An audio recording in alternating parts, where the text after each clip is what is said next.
Assalamualaikum warahmatullahi wabarakatuh. Perkenalkan, nama saya Fani Masroh. Di sini saya akan menjelaskan tentang kebutuhan dasar manusia, konsep agama, fungsi agama, serta kebutuhan manusia terhadap agama.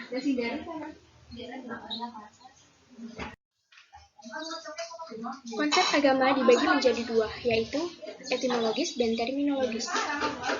Yang pertama, secara etimologis menjadi tiga bahasa.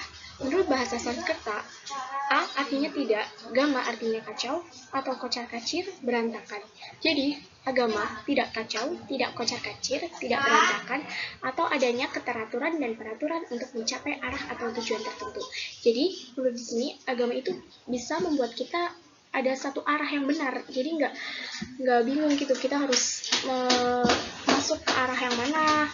Terus yang kedua, ada bahasa Latin, yaitu bahasa religi, mengembalikan ikatan, memperhatikan dengan saksama. Agama adalah tindakan manusia untuk mengembalikan ikatan atau memulihkan hubungannya dengan Ilahi. Jadi dengan adanya agama, kita dapat memulihkan hubungan yang baik dengan Yang Maha Pencipta. Menurut bahasa Arab, din berasal dari kata dana, yadinu, dinan berarti tata cara atau tata cara hidup. Jadi din berarti tata cara hidup. Jadi agama itu mempunyai aturan supaya kita dapat hidup yang baik gitu loh. Selanjutnya, secara terminologis. Agama secara terminologis adalah aturan atau tata cara hidup manusia dalam hubungannya dengan Tuhan dan sesamanya. Menurut masih sama secara terminologis ya. Jadi agama itu ajaran atau sistem yang mengatur tata keimanan atau kepercayaan dan peribadatan kepada Tuhan yang Maha Kuasa, serta tata kaidah yang berhubungan dengan pergaulan manusia dan manusia serta lingkungannya. Jadi di sini tuh mengajarkan bahwa agama itu mempunyai tata cara agar kita bisa bergaul yang baik dengan sesama manusia. Oke, kita lanjut. Secara keseluruhan, agama itu pertama, bentuk dan tindakan simbolik yang menghubungkan manusia dengan Tuhan. Yang kedua, tata cara yang mengatur peribadahan manusia kepada Tuhan Yang Maha Esa. Jadi di setiap agama-agama itu mempunyai aturan-aturan tertentu bagaimana cara beribadahnya. Kemudian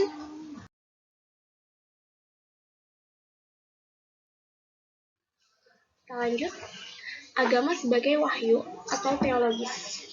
Yang pertama, sebagai di kaum Yahudi, kitabnya Taurat dan nabinya Nabi Musa. Kemudian yang kedua, kaum Kristen, kitabnya ada kitab Injil dan nabinya Nabi Isa. Maaf, ini ada kesalahan ya, di situ tulisannya Nabi Musa, tapi yang benar adalah Nabi Isa. Terus yang kedua, Islam, agama Islam itu kitabnya Al-Quran yang diturunkan kepada Nabi Muhammad SAW.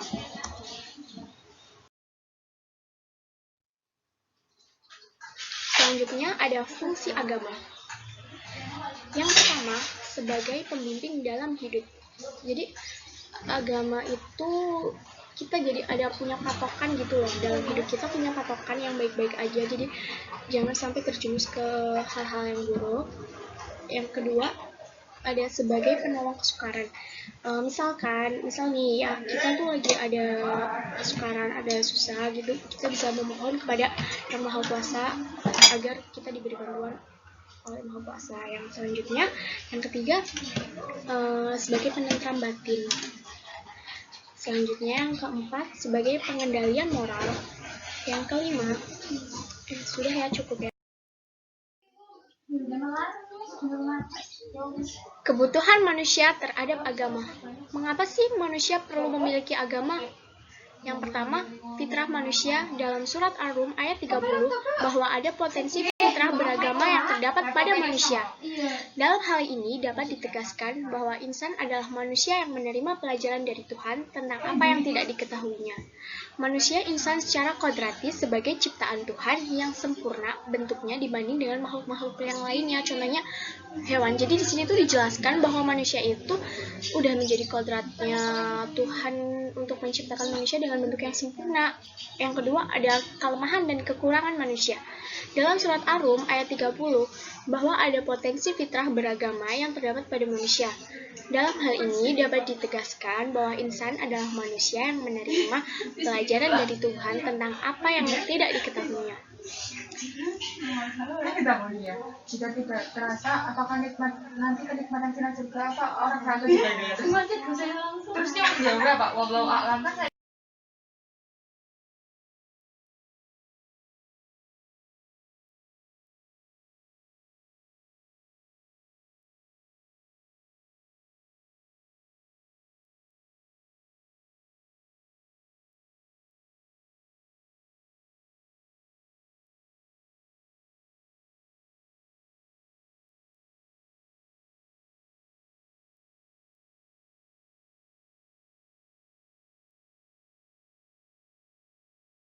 Terus yang ketiga ada tantangan manusia.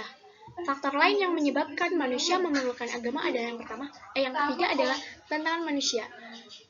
Dalam kehidupannya menghadapi berbagai tantangan baik yang datang dari dalam maupun dari luar. Tantangan dari dalam misalnya itu adalah dorongan hawa nafsu dari setan.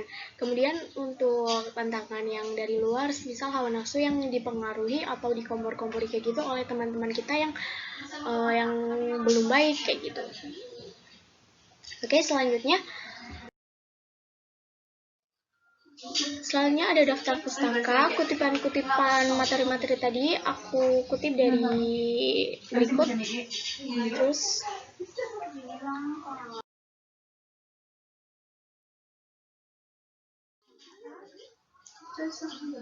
sekian, terima kasih. Apabila ada tutur kata yang kurang berkenan, saya mohon maaf. Wassalamualaikum warahmatullahi wabarakatuh.